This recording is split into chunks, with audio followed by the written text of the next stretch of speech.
आप इंस्टाग्राम पे हो सर? नहीं, मैं इंस्टाग्राम में नहीं हूँ। मैं किसी हम्म। भी मैं अपने खुद के ग्राम में हूँ। मैं इंस्टाग्राम में नहीं। Okay okay okay.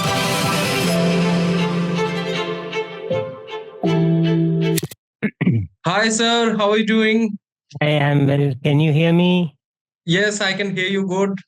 You are looking I absolutely can hear stunning. you and see you. Very nice to be in contact with you. I can't see myself, but I suppose you can. Yeah, I can see yourself, sir. You are looking amazing. Okay, well, there we are. So Yeah, okay. I'm in your hands. और आपका जो book मैंने पढ़ा इतना खूबसूरत है, the undying light. हमने मुझे भी और उस कवर से और हम्म प्रकाशन के स्तर से बहुत खुशी हम्म है। तो सर आपने ये कवर, ये ऐसा क्यों रखा कवर इसका जो है वो पूरा कोलकाता वाला ब्रिज? इस किताब का जो कवर है वो हम्म मेरा चयन नहीं है, वो हम्म पब्लिशर का चयन है। और हम्म पब्लिशर ने जिस सोच के साथ उसको लगाया है, मुझे हम्म बहुत अच्छा लगा। क्योंकि हम्म दो दो वजह हैं। एक तो ये हम्म कि उस कवर में कुछ अंधेरा भी है और हम्म कुछ रोशनी भी। और हम्म रोशनी जो है हम्म वो सशक्त रोशनी है। हम्म और दूसरा वजह जो कि मुझे बहुत भाया कि हम्म वो मुझे कुछ कोलकाता का जो ब्रिज है, बड़ा ब्रिज है, हम्म उसकी हम्म छवि हम्म उसमें दिखी। और मुझे हम्म कोलकाता से लगाव है। अच्छा, हाँ हाँ हाँ। आप गवर्नर भी रहे सर। और जैसे सलीम अली ने कहा था एक बार के लिए, जो प्रोफेसर इरफान हबीब के अंकल थे, कि you are double distilled grandson. जिसमें महात्मा गांधी जी के ग्रैंडसन आप हैं और सी राजागोपालाचारी जी के।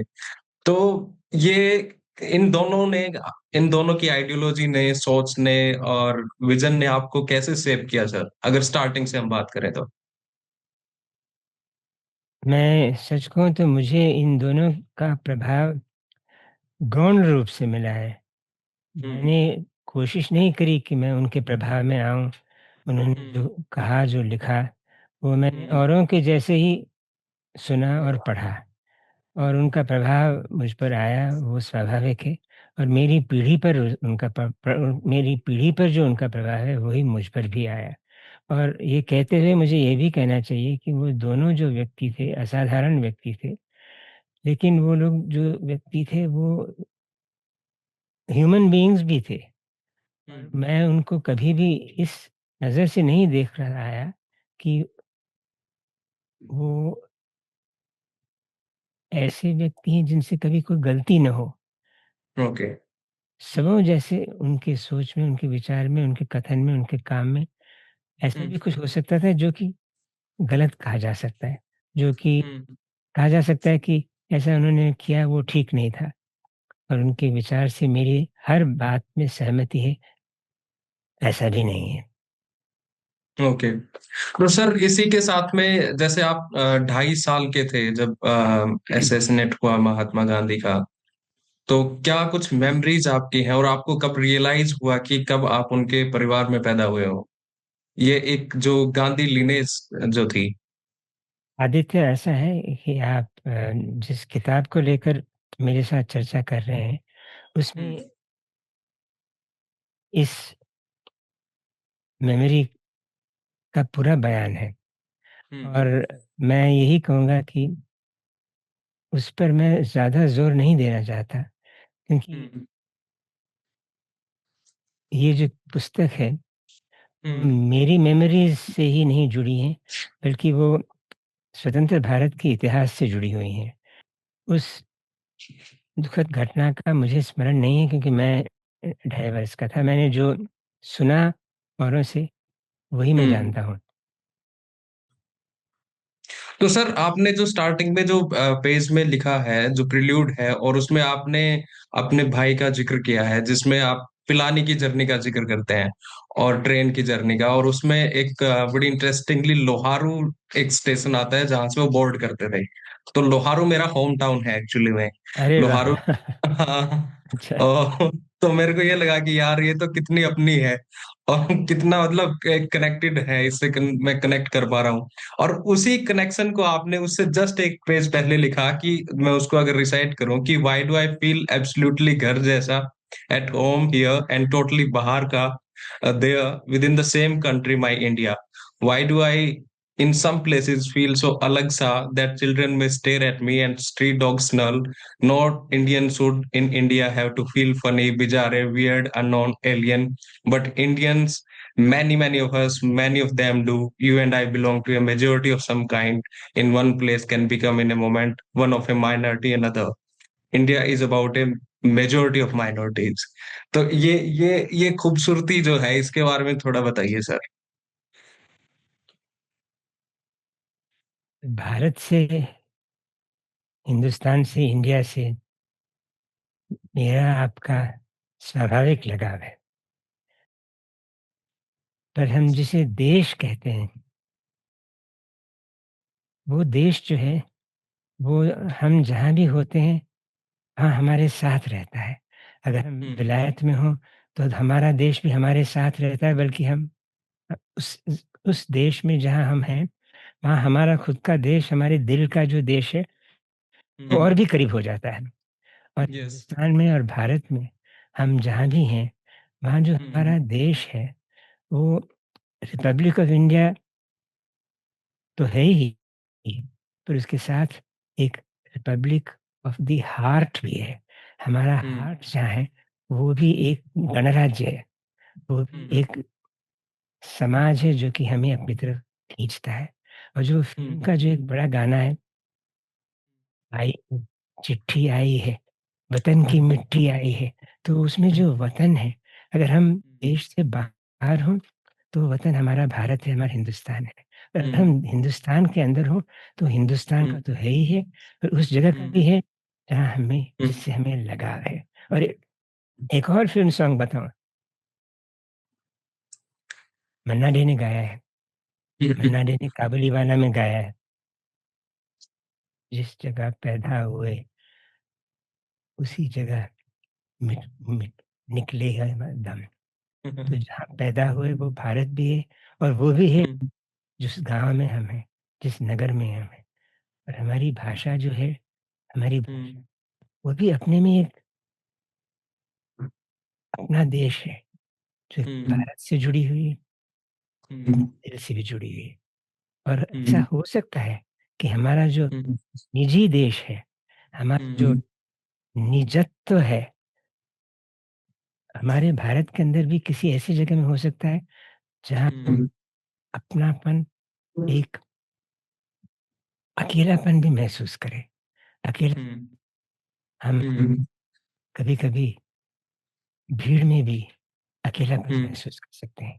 हाँ अगर हाँ। वो भीड़ ऐसी हो, अगर वो समाज ऐसा हो, जो हमारी ज़बान न जाने या हमारे जज़्बात न जाने।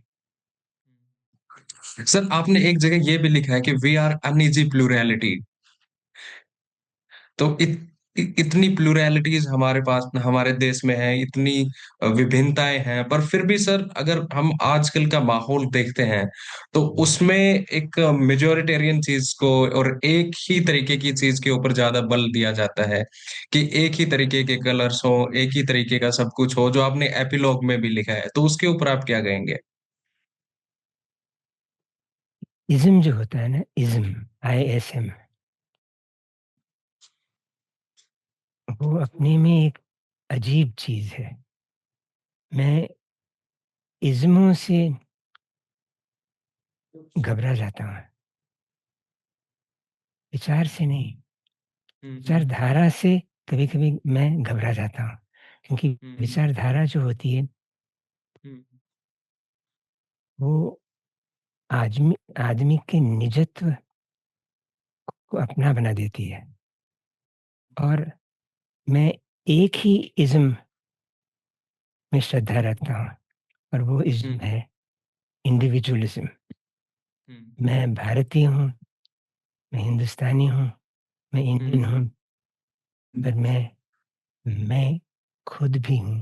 हुँ। मैं हूँ। ओके। सर आप अम्बेडकर का भी काफ़ी ज़िक्र आता है आपकी बुक में और अम्बेडकर का एक जगह पे ज़िक्र ये भी आता है कि जब महात्मा गांधी जी की फ्यूनरल के लिए ले जाया जा रहा था तो वो पीछे-पीछे चल रहे थे और भी सारे बड़े लीडर्स उनके साथ वॉक कर रहे थे पर उनकी कहीं पे कोई किसी ने पिक्चर उस तरीके से क्लिक नहीं की और अम्बेडकर और गांधी जी के जो डिफरेंसेस हैं वो भी जग ज़ाहिर हैं। और आज के अगर हम समाज को देखते हैं तो ऐसा है कि अम्बेडकर की पॉपुलैरिटी कहीं-कहीं पर गांधी जी से भी ऊपर हो जाती है। तो आप अम्बेडकर और गांधी के इस रिलेशन को किस तरीके से देखते हैं? अरे तो मैं फिर कहूँगा कि आप मुझे जो मैंने लिखा है उसको दोहराने को कह रहे हैं। कोई बात हुँ, नहीं, हुँ। मैं दोहरा हुँ, सकता हूँ, जी। क्योंकि हो सकता है कि इस प्रोग्राम के जो दर्शक हैं या हुँ, हुँ। पाठक हैं, उन्होंने किताब पढ़ी ना हो और शायद हुँ, बाद हुँ। में भी कभी ना पढ़ें। तो मैं दोहराने में मुझे कोई दिक्कत नहीं है। गांधी जी और बाबा साहब के बीच में जो मतभेद हुँ, थे, वो हुँ, खुले थे, वो हुँ, रहस्यमय नहीं थे, वो खुले हुँ, थे। एक हुँ, दूसरों ने अपने खुद के विचार, उनके खुद के विचारों के जो भेद थे, उनके बारे में हुँ, पब्लिक में चर्चा करी, पब्लिक में लिखा।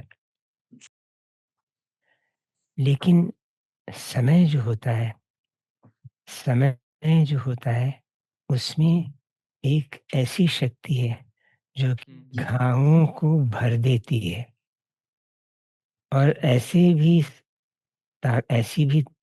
ताकतें और शक्तियाँ हैं, जो घावों को भरने नहीं देती हैं, बल्कि हुँ। घावों को और गहरा करती हैं। तो मैं यही कह ओके। रहा था आदित्य हुँ, कि ऐसी शक्तियाँ होती हैं, जो पुराने हुँ, घावों को गहरा बना देती हैं। समय में एक ऐसी क्वालिटी है, जो पुराने हुँ, घावों को भर देती है, जो कि हुँ, हीलिंग हीलिंग टच होता है। तो हुँ, समय ने आज ये दिखाया कि गांधी जी और बाबा साहेब दोनों एक चाहते थे, एक चीज़ चाहते थे, एक उनका लक्ष्य था कि स्वतंत्र भारत ऐसा भारत हो, जिसमें न्याय मिले, जिसमें हुँ, पिछड़ों को न्याय मिले, दलितों को न्याय मिले। तो वो जो उनकी सोच थी, वो जो उनका हुँ, लक्ष्य था, वो लक्ष्य आज उन दोनों को एक सफ़े में, हुँ, इतिहास के एक ही पन्ने में रख रहा है। उनके मतभेद खुले हैं, उनके मतभेदों को कोई भुला नहीं सकता, ना ही हुँ, उनके मतभेदों को कोई छोटा कर सकता है। लेकिन आज उनके बीच में मतभेद जो हैं, वो स्थान नहीं रखते, जो कि हुँ, उनके बीच में हुँ, ध्येय का संगम है। उनके हुँ, ध्येयों का संगम उनके हुँ, मतभेदों से हुँ। कहीं आगे है। ओके। सर एक चीज़ ये भी कही जाती है कि गांधी जी की डेथ ने इस कंट्री को एक पीसफुल और हार्मोनियस डेमोक्रेसी दी 50 साल की लगभग। Death of Gandhi has given this country 50 years of freedom. पर उस वक़्त के बाद अगर हम देखते हैं तो आज भी कास्ट एट्रोसिटीज़, रिलीजियस एट्रोसिटीज़ होती रहती हैं। तो गांधी जी का जो मैसेज था, जैसे पार्टीशन के वक़्त था, तो आज के वक़्त में गांधी जी के मैसेज को हम इम्प्लीमेंट करके कैसे इन सब चीज़ों से बच सकते हैं? इसमें आदित्य मैं ये कहना चाहूँगा कि मैं कुछ एक एक विश्वविद्यालय में मैं पढ़ाता हूँ हुँ। और हम पढ़ा रहे हैं आजकल मेरी कक्षा में एक किताब जो कि जॉर्ज ऑरवेल की है, एनिमल हुँ, फार्म। और वो यस। जो जॉर्ज ऑरवेल की एनिमल फार्म है, वो मुंशी प्रेमचंद की जो कथा है, 2 हुँ, बैलों की कथा, 2 बैलों हुँ, की कथा से सीधे मेल रखती है। और मुंशी हुँ, प्रेमचंद और जॉर्ज ऑरवेल दोनों अपनी कथाओं में ये कह रहे हैं हुँ, कि हुँ, एक्सप्लॉइटेशन जो होता है, हुँ, हुँ, एक्सप्लॉइटेशन वो बहुत गंभीर पीड़ा है हुँ, और दोनों ने जानवरों के रूप में हुँ, एक्सप्लॉइटेड मासेस और वर्किंग क्लासेस की हुँ, व्यथा को व्यक्त किया है। हुँ, तो हम ये नहीं कह सकते कि क्योंकि आज भी वर्किंग क्लासेस दुनिया भर में पीड़ित हैं, आज भी दुनिया में शोषण है, आज भी दुनिया में एक्सप्लॉइटेशन है, इसलिए ऑरवेल और प्रेमचंद फेल हो गए। इसलिए ऑरवेल और हुँ, प्रेमचंद ने जो लिखा वो कोई मायने हुँ, नहीं रखता, ऐसा नहीं हाँ, कह सकते। और उसी तरह बाबा साहेब और गांधी जी ने जो कहा, जो सोचा, उनका जो लक्ष्य आज अगर वो ठोकर खा रहा है, आज अगर हुँ, उन उन उनकी उनके विचार अगर आज धक्के खा रहे हैं, तो इसका हुँ, ये नहीं कि उनके विचार हार गए। उनके हुँ, विचार कायम हैं, उतने ही हुँ, कायम हैं, जितने कि मुंशी जी कायम हैं, जितने कि हुँ, ऑरवेल का है, जो कि ऐसी विचारों को और ऐसे दृष्टिकोणों को दुनिया के सामने रखते हैं, जो कि अमूल्य हैं, हुँ, जो कि अक्षुण्ण है, वो कभी ओके। फेल नहीं हो सकते। ये ज़रूर है कि उन पर जो चुनौतियाँ आ रही हैं, गांधी जी, हुँ, बाबा साहेब की आइडियल्स पे आज जो चुनौतियाँ आ रही हैं, वो हुँ, गंभीर हैं, लेकिन हुँ, उनके आइडियल्स भी वही हैं, जहाँ हैं हुँ, और जहाँ हमेशा हैं। ओके सर, आपने 2014 में एक लेटर भी लिखा था प्राइम मिनिस्टर नरेंद्र मोदी को, और उस लेटर में आपने जिक्र किया था कि अगर आप कि आपके दिल में अगर सावरकर है तो आप अपने दिमाग में जरूर अंबेडकर जी को रखिए और अपनी आत्मा में गांधी जी को रखिए। तो उसके जरिए आप क्या कहना चाहते थे उस वक्त के न्यूली अपॉइंटेड प्राइम मिनिस्टर को?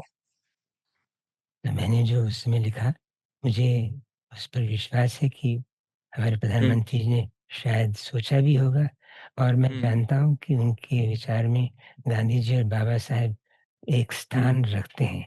वो स्थान हुँ, उतना नहीं रख रहे हैं, जितना कि गांधी जी और बाबा साहेब के समर्थक और उनके अनुयायी रखना चाहें और देखना चाहें। हुँ, पर मैंने जो लिखा वो उतना ज़रूरी या उतना महत्वपूर्ण नहीं है। मेरा ये हुँ, ओपन लेटर थे, ऐसे हज़ारों, हुँ, सैकड़ों ओपन लेटर्स प्रधानमंत्री जी को लिखे गए हैं। हुँ, प्रधानमंत्री बहुत व्यस्त व्यक्ति हैं। भारत हुँ, चलाना, भारत का निर्वाह करना मामूली बात नहीं है। It is hmm, very difficult to govern India, ऐसा अटल जी ने हुँ, एक बार कहा था। हुँ, और it is very difficult to find the time to think of replying to letters and open letters. मैं अपने लेटर को उतना महत्व नहीं देना चाहता।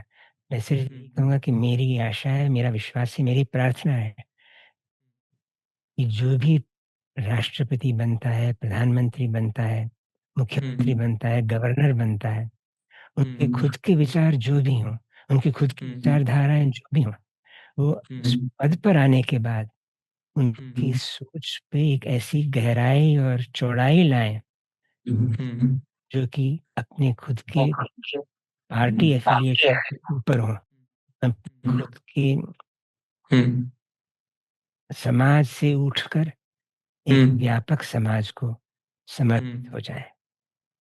ओके सर, आपके हीरो रहे हैं जयप्रकाश, और आपने इसमें लिखा भी है कि अगर जेपी नेहरू की कैबिनेट में होते तो इतिहास ही कुछ अलग तरीके से होता। तो आप जयप्रकाश को किस तरीके से देखते हैं और किस तरीके से आइडियलाइज करते हैं उनको? मैं जयप्रकाश जी को जिस तरह देखता हूँ, वो एक ऐसी छवि है, हुँ, हुँ। जिससे कि मैं महाराज कुमार दारा शिकोह को देखता हूँ। ओके। अगर औरंगज़ेब की जगह दारा शिकोह भारत के बादशाह बनते, हुँ, हिंदुस्तान की छवि कुछ और होती। हुँ, जयप्रकाश अगर सत्ता में होते, तो हुँ, मुझे हुँ, लगता है कि भारत में इंसाफ का राज्य होता। हुँ, जयप्रकाश जयप्रकाश अंधेरे में एक प्रकाश, ऐसा एक हुँ, नारा था, ऐसा एक ओके। समय में एक नारा था। पर लेकिन हुँ, ऐसा भी है, हुँ, इतिहासज्ञों का ये भी कहना है, हुँ, बहुत ही सुलझे हुए इतिहासज्ञों का कहना है कि अगर दारा हुँ, शिकोह वास्तव में बादशाह बनता, तो शायद हुँ, फेल हो जाता। शायद हुँ, उसकी जो सोच थी, वो इतनी सुथरी हुई सोच थी कि हुँ, सत्ता उनको वहाँ बने नहीं रह देती और वो हुँ, फेल हो जाते। इसी तरह हुँ, ये भी हुँ, हो सकता है कि अगर जयप्रकाश प्राइम मिनिस्टर बनते, तो ही मे हुँ, हैव फेल्ड। तो ये जो है, um, these are the um. Issues of history. पर हर एक आदमी का एक सपना होता है, वो मेरा सपना है। जयप्रकाश ओके। ने जो हमारे लिए किया, विपक्ष विरोधी भूमि से, तो बहुत बड़ा काम था। और उन्होंने जो किया उससे 77 में भारत एक प्रकार से दूसरी आज़ादी मिली। और अगर वो सत्ता में होते तो शायद सत्ता की बात कुछ और होती। ये मेरा सपना है। ओके सर, एक जगह पे ये भी है कि इतने डिवाइड और डिफरेंसेस होने के बाद भी इंदिरा गांधी से उनकी जो मदर के लेटर्स थे, वो लेटर्स उन्होंने, जेपी ने इंदिरा को दिए थे, उनकी मदर के और जो जेपी की वाइफ के साथ में थे। तो वो जो एक रिस्पेक्ट होती थी, मतलब ओपिनियंस के डिफरेंसेस के बाद में, तो वो रिस्पेक्ट आज के इंडिया में उस तरीके से नहीं है। पॉलिटिक्स और विचार विरोधी जो राजनेता हैं उनमें, उसको आप कैसे देखते हो? आदित्य जयप्रकाश सज्जन व्यक्ति थे। हम्म। सज्जनता जो होती है, हम्म। सज्जनता जिसे अंग्रेजी में शायद डिसेंसी कहते हैं, पर डिसेंसी से सज्जनता कहीं आगे है। जयप्रकाश में एक हृदय की सफाई थी। वो he was a pure man. He may have been a politician, पर उनकी हम्म। जो विशेषता है, उनकी जो हम्म। खासियत है, वो है प्योरिटी। स्वच्छ हम्म। आदमी थे। तो हम्म। जो आदमी स्वच्छ होता है, वो स्वच्छ काम करता है। वो अपना हम्म। नहीं सोचता है, और न ही वो अपनी इमेज का सोचता है। वो करता है जो कि उसकी आत्मा कहती है। हम्म। जयप्रकाश की आत्मा सजीव थी। हम्म। जयप्रकाश के हाथ स्वच्छ थे। काश भारत में सिर्फ राजनीतिक ही नहीं, हम सब, हम्म। मैं अपने आप को भी उसमें जोड़ता हूँ। काश अब उनकी करनी से, उनकी कहनी से प्रभावित होकर थोड़ा-सा उनके तत्वों को, उनकी ख़ासियत को, उनकी हम्म। शख्सियत को अपने में हम्म। लाया। अपने लिए कह रहा हूँ और समाज को भी कह रहा हूँ। हम्म। राजनीतिक पॉलिटिशियन लीडरों को हम्म। गलत साबित करना, उनको दोषित साबित करना, ये तो सामान्य है। पर हम्म। समाज भी बहुत आज अपने हृदय को टटोले इसी जगह में है। समाज अपना हृदय नहीं टटोल रहा है, और नहीं हम्म। ऐसे जो कि समाज को कहीं अपना हृदय टटोलो। हम्म। समाज का समर्थन चाहते हैं, जो हम्म। समाज का समर्थन चाहते हैं, वो समाज हम्म। से सीधी बात साफ हम्म। हुए से नहीं कर पाते। हम्म। प्रकाश समर्थन चाहते थे। गांधी जी, बाबा साहब लोगों का समर्थन चाहते थे, पर वो हम्म। अपने लोग को छोड़कर समर्थन का सौदा नहीं करते थे। सर, जो 8 डेकेड जो आपने बुक में लिखे हैं, उनमें कौन सा सबसे चैलेंजिंग डेकेड आपके आपके लिए था, और कौन सा वो डेकेड था जिसको जीने में सबसे ज्यादा आपको मजा आया हो? 70 का डे 70 का जो डेकेड है, वो बहुत हम्म। चैलेंजिंग है, क्योंकि हम्म। उसी डेकेड में इमरजेंसी हम्म। आई। उसी डेकेड हम्म। में इमरजेंसी को हिंदुस्तान ने बर्खास्त किया। और रामधारी सिंह दिनकर की जो हम एकदम गजब की कविता है, जिसका कि कभी अंत नहीं हो सकता, जिसे जयप्रकाश जी ने दिल्ली के रामलीला मैदान में दोहराया था। सिंहासन खाली करो, कि जनता आगे आई है। तो वो 70s का डेकेड के लिए सबसे दुख का था, और सबसे अद्भुत भी था, क्योंकि वो ओके। भारत की संभावनाओं को, हम्म। इंसाफ मुमकिनातों को।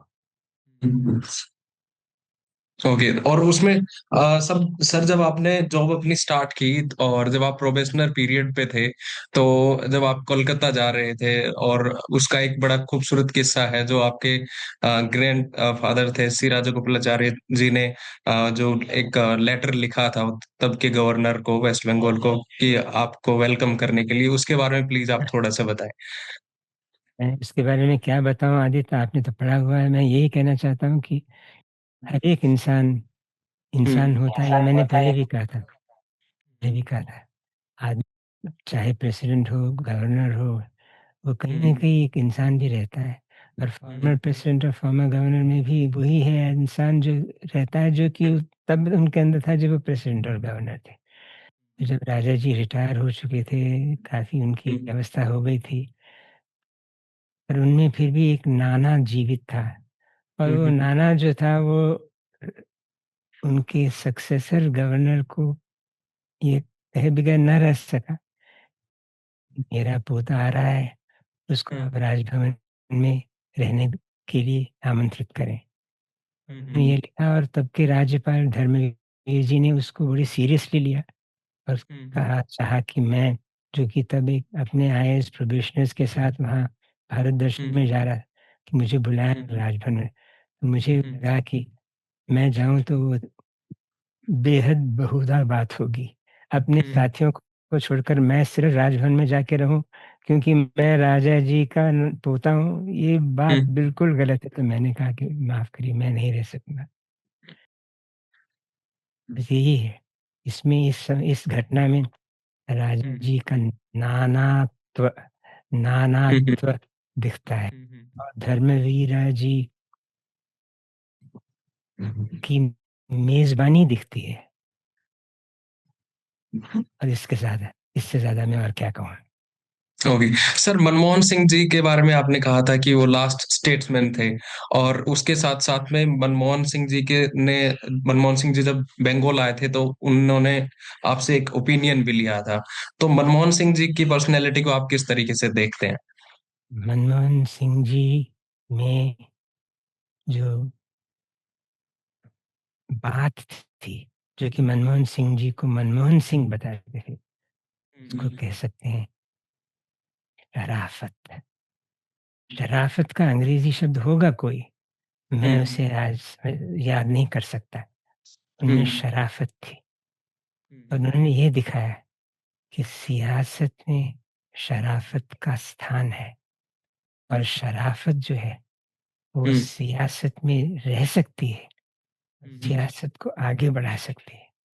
तो हम्म। आदमी जो शरीफ है, आदमी जो ईमानदार है, हम्म। उसकी भी सियासत में जगह है। ये हम्म। मनमोहन सिंह जी ने दिखाया। ओके। सर, आखिर में दो दो क्वेश्चन और हैं। हिंदुस्तान जो है, इतना ये खूबसूरत मुल्क है, इसके फ्यूचर के बारे में आप क्या कहोगे कि किस चीज के प्रति हम हमारे को ज्यादा फोकस्ड होना चाहिए, और कहाँ पे हमारे को अपना टाइम इन्वेस्ट करना चाहिए, और हमारी जो लेगेसी है, जो कल्चरल सिविलाइजेशन हिस्ट्री है, उसको हम साथ लेके आगे कैसे बढ़े? ये तो मैं ये कहूँगा कि आज ही सुबह मैंने आज के समाचार पत्र में हमारे चीफ जस्टिस ऑफ इंडिया साहब गवई साहब का एक बयान पढ़ा। वो आज अपने पद से मुक्त हो रहे हैं। आज उनका लास्ट वर्किंग डे है। उन्होंने कहा है अपनी फेयरवेल स्पीच में, गवाई साहब ने कहा है, I am a practising Buddhist, but I am also secular. और उन्होंने फिर अपने पिताश्री के बारे में कहा है। उनके हम्म। पिताश्री, हमारे चीफ जस्टिस के पिताजी के बारे में चीफ जस्टिस साहब कह रहे हैं कि वो हम्म। बुद्धिस्ट थे। जहाँ भी जाते थे और उनको कोई कहता था कि यहाँ का गुरुद्वारा मशहूर है, यहाँ का मस्जिद मशहूर है, यहाँ का मंदिर बहुत ही अहम है, वो उस जगह जाते थे, वहीं जाते। तो गवई साहब ने जो कहा है हुँ, वो हुँ। हमारे देश के लिए आज बहुत बड़ा संदेश रखता है। हुँ, कि हुँ। जो भी हमारा खुद का मत जो भी हो, हुँ, हुँ। वैसे बुद्धिस्ट है, मैं हुँ, हिंदू हूँ, कोई और कुछ और हो सकता है, सिख हो सकता है, इस्लामी हो सकता है, पारसी, जैन हो सकता है। पर अगर उसी साथ अगर सब धर्मों, सब मतों के लिए वही आदर रहो, जो कि अपने खुद के दिल में, अपनी खुद के मत के लिए, तो इससे बड़ी बात हिंदुस्तान के लिए नहीं हो सकती। इसमें दारा शुकों का संदेश, इसमें नानक का है, सब इसमें जुड़ा है। तो गवाई साहब ने आपके सवाल का मेरे द्वारा जवाब दिया है। गवाई साहब ओके, को मैं इस मौके पर अपना सादर नमस्कार कहता हूँ।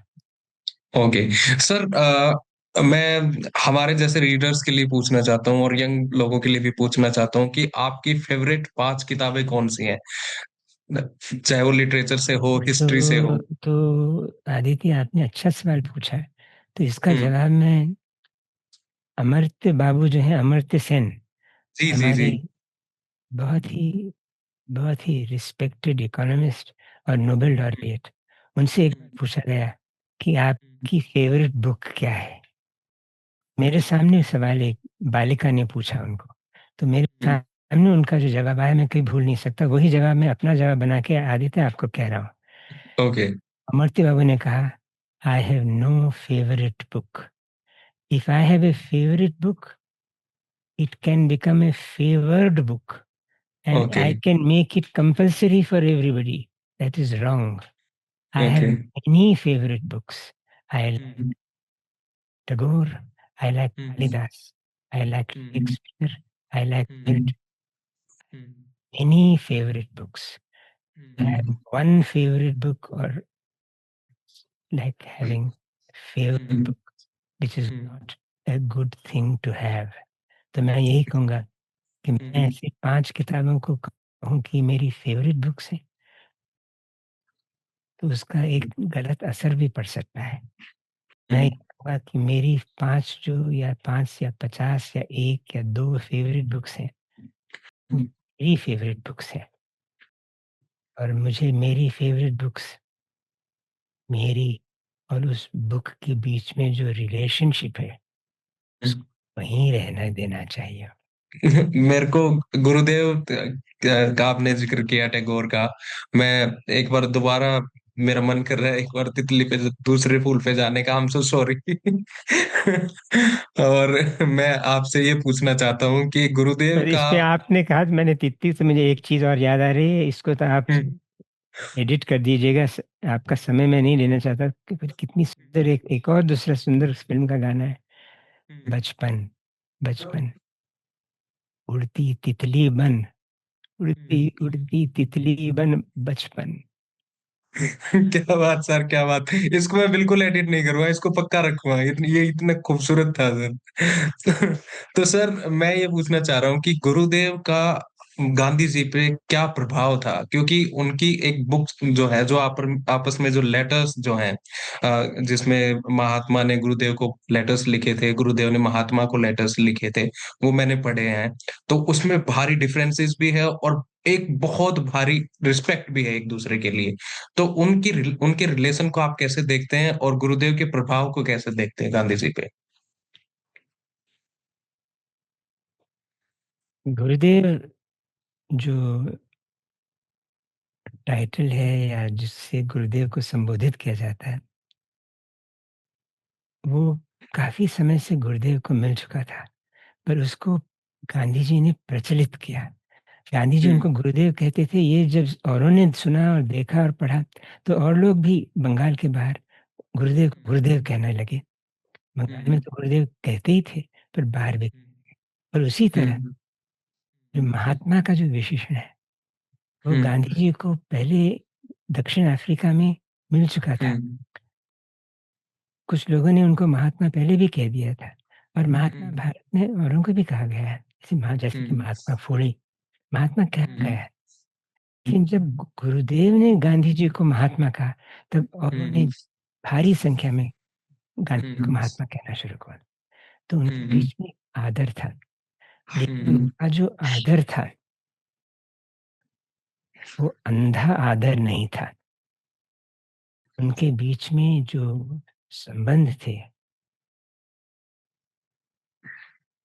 वो ऐसे थे जिनको कहा जा सकता है नॉर्मल आज आमतौर की बातचीत में, रोज़मर्रा की बातचीत में कहते हैं, हुँ, देखिए मैं आपको अपनी दिल की बात कह रहा हूँ, मैं आपको मन की बात कह रहा हूँ, मैं आपको फ्रैंकली हुँ, कहता हूँ, फ्रैंकली।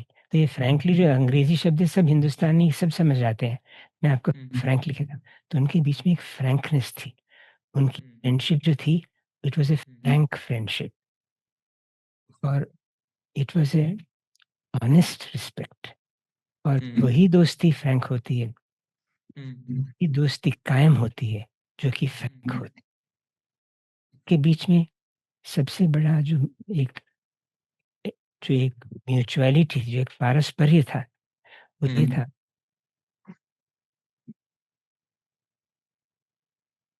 एक कवि और एक कर्मयोगी के बीच में क्या हो सकता है संबंध? सत्य, सत्य। हमारा जो नेशनल मोट्टो है, हुँ, सत्यमेव जयते, मुंडक उपनिषद से है, हुँ, उपनिषद से। इन हुँ, दोनों के लिए सत्य जो था, वो हुँ, भगवान था। और वो जो हुँ, सत्य था, वो सिर्फ़ अकेला नहीं था। सत्य को मुंडकोपनिषद ने दोहराया है उसकी दूसरी पंक्ति में, जो कि हमारे हुँ, मोट्टो में नहीं है, जो कि हुँ, जगह की वजह से, समय की वजह से, जिसके लिए भी कहें, उसको एडिट किया गया है। मेरा हुँ, जो है श्लोक, सत्यम एव जयते नानृतम, सत्य ओके, है, झूठ नहीं, नॉट ओके, अनट्रूथ। तो दोनों को देखिए, इन दोनों हुँ, का ऐक्य था, वो ये था, हुँ, दोनों ही मानते थे, सत्य हुँ, जीतेगा, नॉट हुँ, अनट्रूथ। तो आज आर्टिफ़िशियल इंटेलिजेंस के ज़माने में, आज जब हुँ, ये सत्य और असत्य के बीच की जो सरहद है वो धूमिल हो रही है, जब भी हम कहें सत्यमेव जयते, हमें ये भी हुँ, कहना चाहिए नानृतम, truth will triumph, not lies. And Gurudev और महात्मा के बीच का जो संबंध, it's said um, truth not lies. Um, और उनके विचारों में फ़र्क हो सकता था, जैसे कि हुँ, गांधी जी ने जब कहा कि अंग्रेज़ी कपड़ों को जला देना चाहिए। गांधी हुँ, तो स गुरुदेव को ठीक नहीं लगा, गुरुदेव को अच्छा नहीं लगा। गुरुदेव ने कहा कि ठीक है, स खादी तो होनी चाहिए, सूत सबको काटना चाहिए, पर अंग्रेज़ी मिलों के बने कपड़ों को जलाइए, इसमें तो मैं हिंसा देखता हूँ। तो हुँ, उन्होंने अपना सत्य कहा। गांधी हुँ, जी अपने वक़्त टिके रहे, पर ये उन्होंने अपना सत्य कहा। तो उनके बीच में frankness was the spirit of their friendship. Okay.